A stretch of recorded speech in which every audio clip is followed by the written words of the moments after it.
El testimonio que vas a escuchar a continuación es completamente real. No viene de ninguna película. De hecho, viene de una prisión controlada por el gobierno. Un hombre llamado Ahmed Saed al-Sheikh fue detenido en Irak. No hubo juicio, tampoco sentencia. No lo agarraron infraganti haciendo algo malo. Simplemente supusieron que él estaba metido en algo turbio. Fue capturado bajo sospecha. No tenía ningún cargo. Podía haber sido cualquier persona en el lugar equivocado. Puedes pensar que esto está muy lejos de ti, pero en contextos de guerra o de crisis, las reglas cambian. Este es el testimonio de lo que Ahmed Saed al-Sheikh vivió mientras lo tenían preso. Dijeron, haremos que desees morir, y eso no va a pasar. Me desnudaron. Uno de ellos dijo que me violaría. Dibujó la figura de una mujer en mi espalda y me obligó a ponerme en una posición vergonzosa, sosteniendo mis nalgas abiertas. ¿Rezas a Alá?, preguntó uno. Dije que sí. Dijeron, que se joda. Uno de ellos dijo, no vas a salir de aquí sano, vas a salir de aquí discapacitado. Y me dijo, ¿estás casado? Dije que sí. Dijeron, si tu esposa te viera así, estaría decepcionada. Uno de ellos dijo, pero si yo la viera ahora, no estaría decepcionado, porque yo la violaría. Me ordenaron que agradeciera a Jesús por seguir con vida. Le dije, yo creo en Alá. Entonces dijo, yo creo en la tortura y te voy a torturar.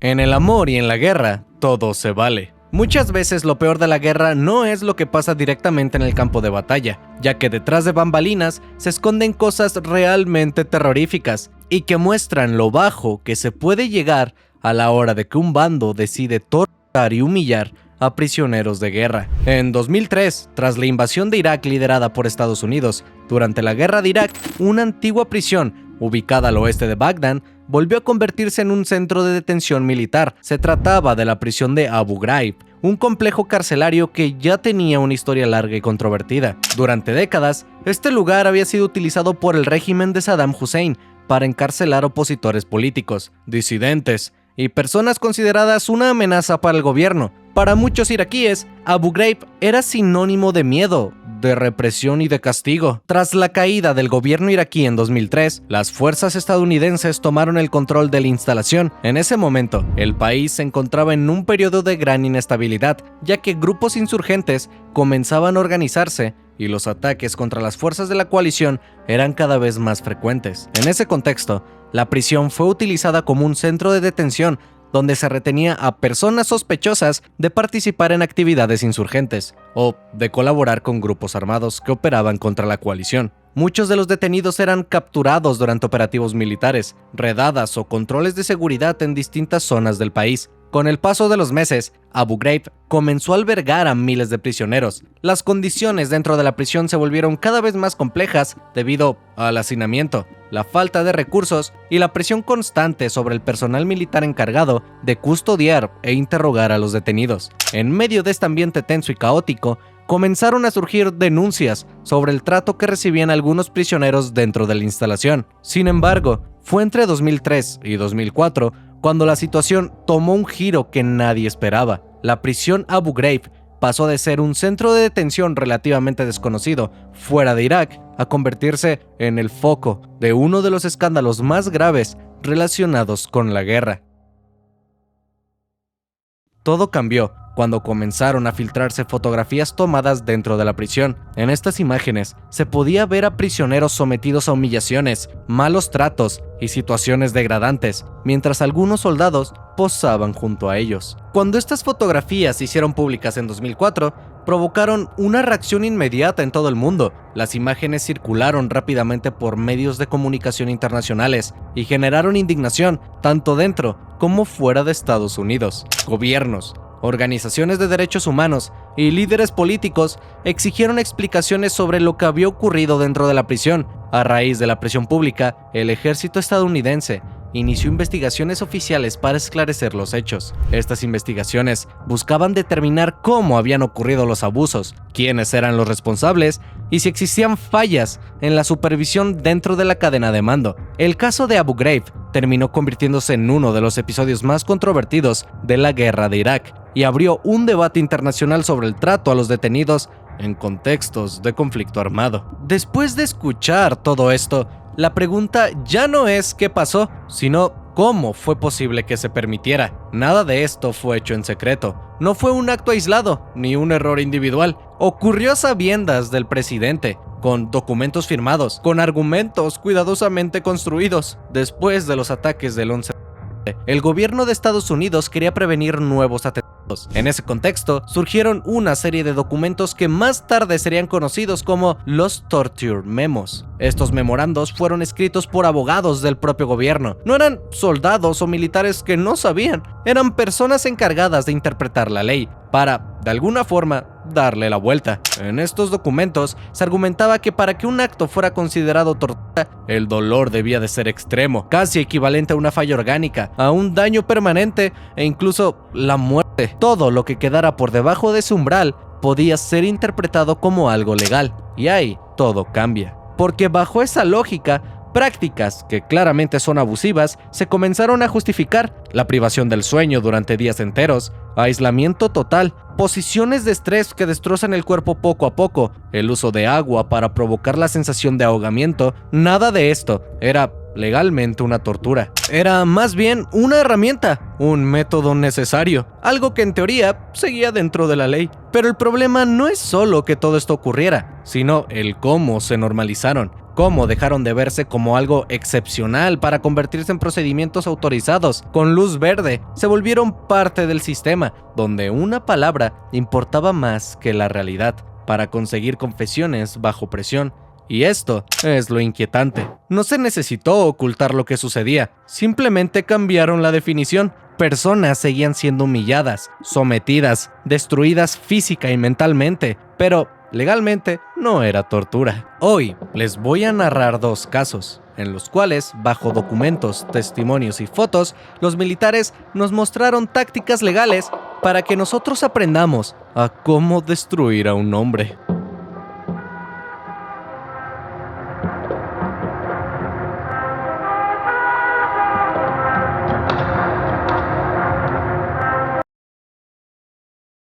La invasión de Irak comenzó el 20 de marzo de 2003 y marcó el inicio de la guerra de Irak, un conflicto que cambiaría profundamente la situación del país durante los años siguientes. La operación militar fue liderada principalmente por Estados Unidos y el Reino Unido. Según los gobiernos que impulsaron la intervención, el objetivo era eliminar supuestas armas de destrucción masiva que Irak podría estar desarrollando y poner fin al gobierno de Saddam Hussein, que llevaba más de 2 décadas en el poder. Esto sucedió más de 20 años después de la Guerra del Golfo Pérsico, una guerra en la que Irak intentó invadir Kuwait, pero sin ningún éxito, ya que las Naciones Unidas intervinieron. Kuwait recuperó su independencia, pero Saddam Hussein siguió en el poder.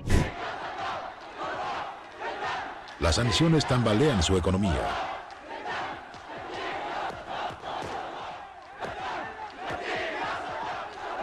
Todo lo que queda es la provocación.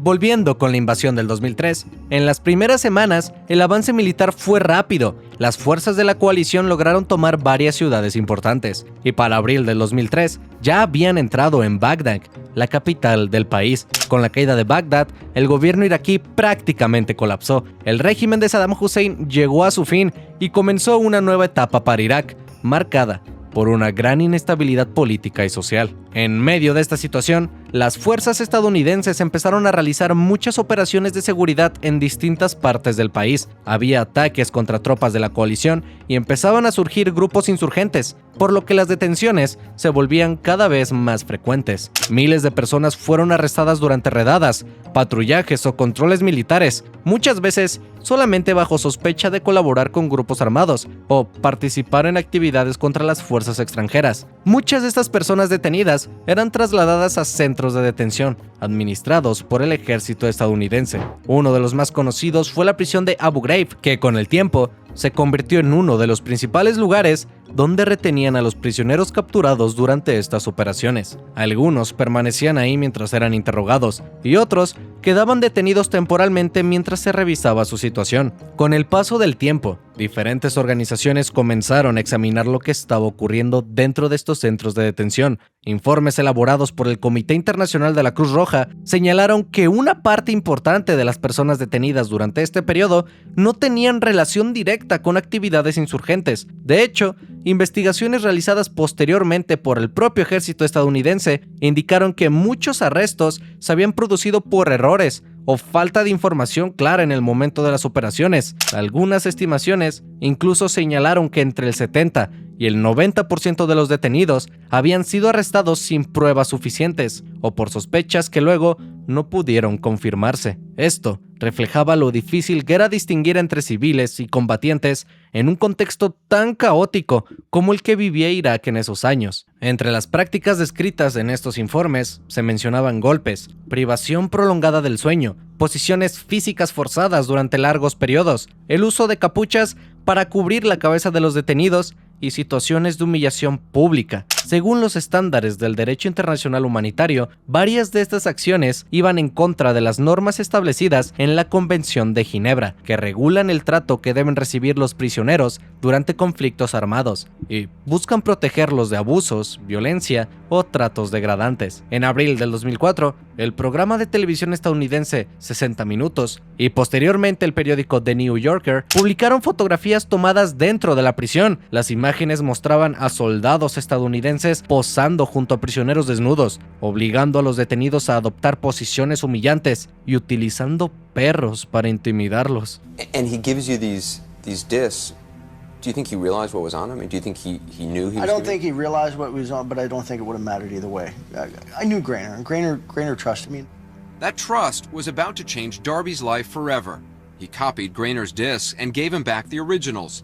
When Darby looked at the photos, he first saw shots of life in Iraq, but then came upon the pictures that launched the scandal, starting with this pyramid of naked Iraqis. Las fotografías rápidamente circularon por medios internacionales y provocaron una reacción global. Gobiernos, organizaciones de derechos humanos y líderes políticos criticaron las acciones documentadas en las imágenes. Una de las figuras más conocidas del escándalo fue la soldado estadounidense Lindley England, quien, como vimos en el reportaje, aparecía en varias de las fotografías mientras sostenía una correa atada al cuello de un prisionero. Las imágenes se convirtieron en símbolos de escándalo y del debate sobre la conducta de las fuerzas militares en Irak. Otra de las personas involucradas en el tema de las fotografías era Charles Grainer, un ex soldado especialista de la policía militar. Grainer era descrito como una persona bastante oscura y las investigaciones internas del ejército concluyeron que Grainer había participado activamente en varios de estos abusos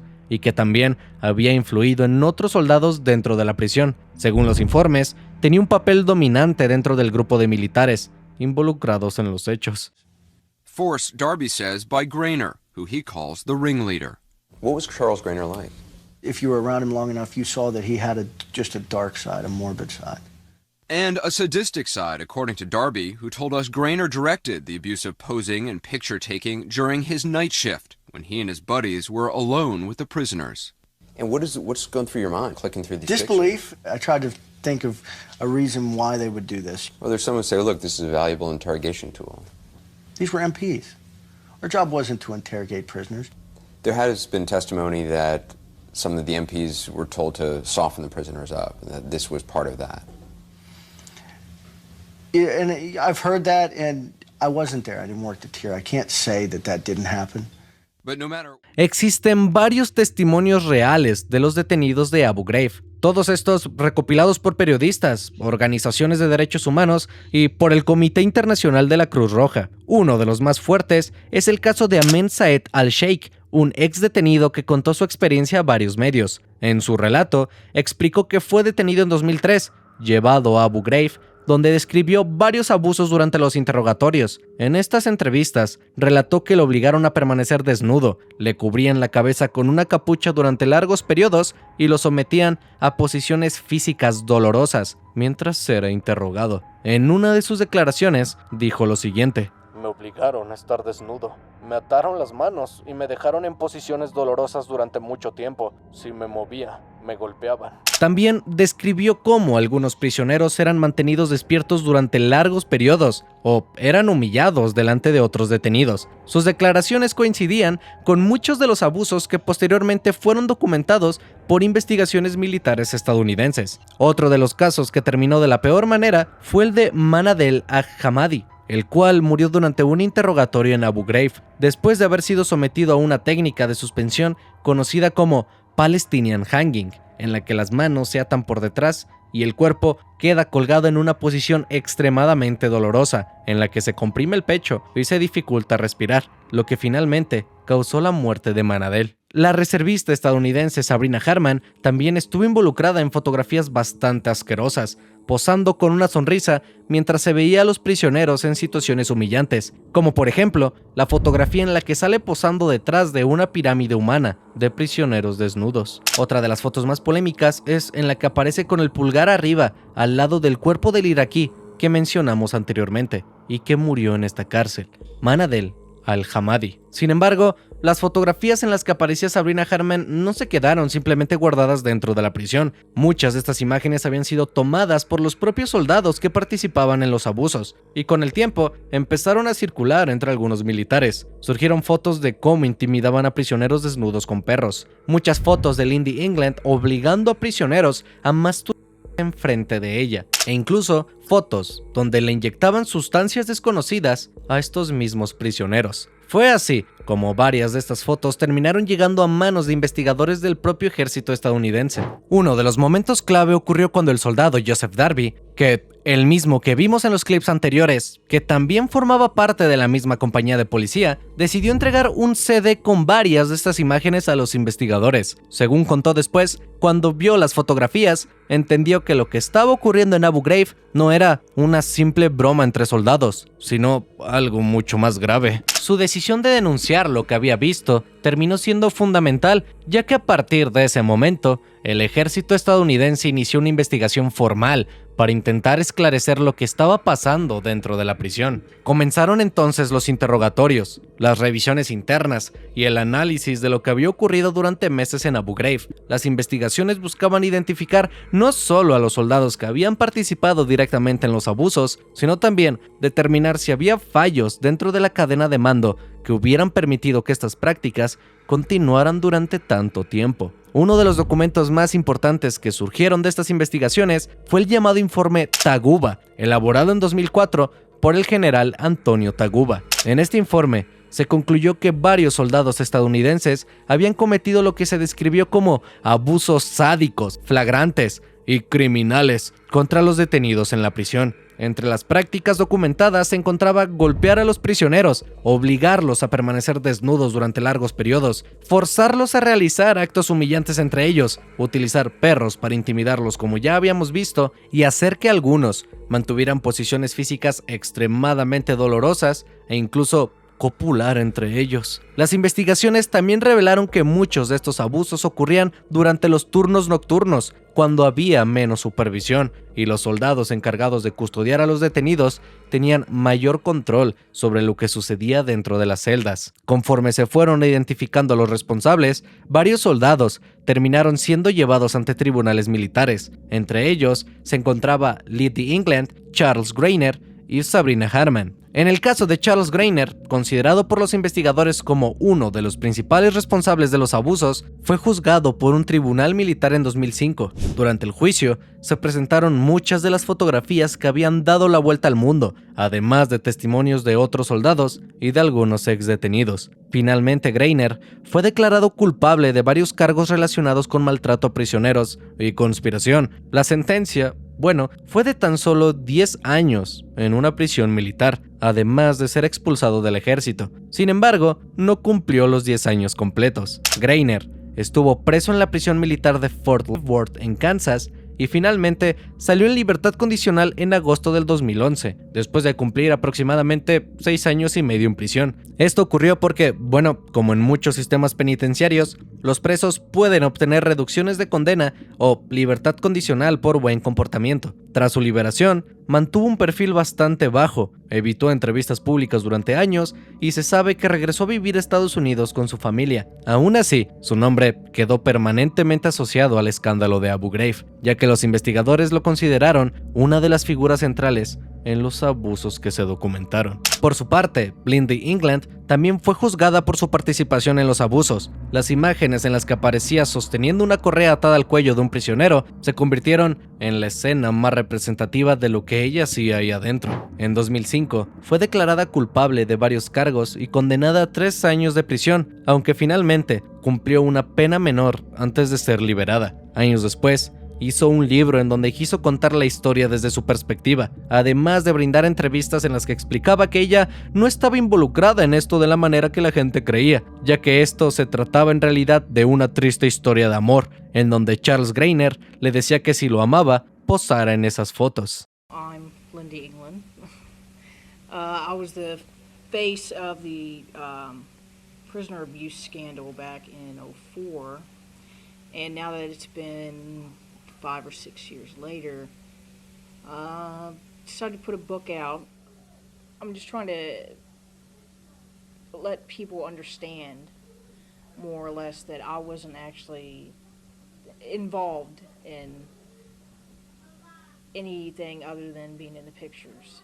It's just like a really sad love story, really, because, you know, if it wasn't for Greiner, like I said, I wouldn't have even have been over there in that section. And I didn't want to be in the pictures, any of them.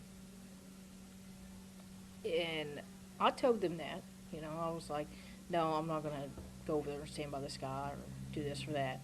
And what does he do? He pulls the old, if you love me, you'll do this. I'm sorry I was in the picture. I'm sorry I was posing in the picture, you know, there. You know, I'm sorry that that happened to them. I would just hope that people realize that I am a human being, and, you know. Y el caso de Sabrina Harman también llegó a un tribunal militar. Durante el juicio, Harman reconoció que había tomado algunas de las fotografías y que aparecía en varias de ellas. Sin embargo, afirmó que no había participado directamente en los interrogatorios ni en las golpizas a los detenidos. Aún así, el tribunal concluyó que su participación en los hechos y su presencia en varias de las escenas la hacían responsable de lo ocurrido. En 2005, fue declarada culpable de maltrato a detenidos y abandono del deber. La sentencia fue de tan solo 6 meses, además de la expulsión del ejército estadounidense. Años después, Sabrina expuso en un documental cómo fue que produjeron una de las fotos más polémicas que habían relacionadas con el caso de la prisión de Abu Ghraib, en la que colocaron a un hombre en una posición en la que parecía que iba a ser ejecutado. Tenía cables amarrados en las manos y en los genitales que daban a entender que estaba siendo electrocutado. Harman comentó en este documental que a este prisionero lo llamaron Gilligan, el cual supuestamente había acabado con la vida de agentes. It was his box. He had to hold it, he had to stand on it. It was cold, so he had a blanket on. I mean, he was never physically ever touched that I saw. He was just very, very tired. He kept giving us different names. So Greiner nicknamed him Gilligan. When I got there, he was in the shower. There was wires on his fingers, and he was told he would be electrocuted if he fell off. There was no electricity going through the wires. And to say, hey, if you fall off, you're going to be electrocuted, I mean, that would keep anybody awake, so it was part of the sleep plan. El 11 de septiembre del 2001, Estados Unidos sufrió los ataques a las Torres Gemelas. Ese día, 4 aviones fueron secuestrados por miembros del grupo extremista Al-Qaeda.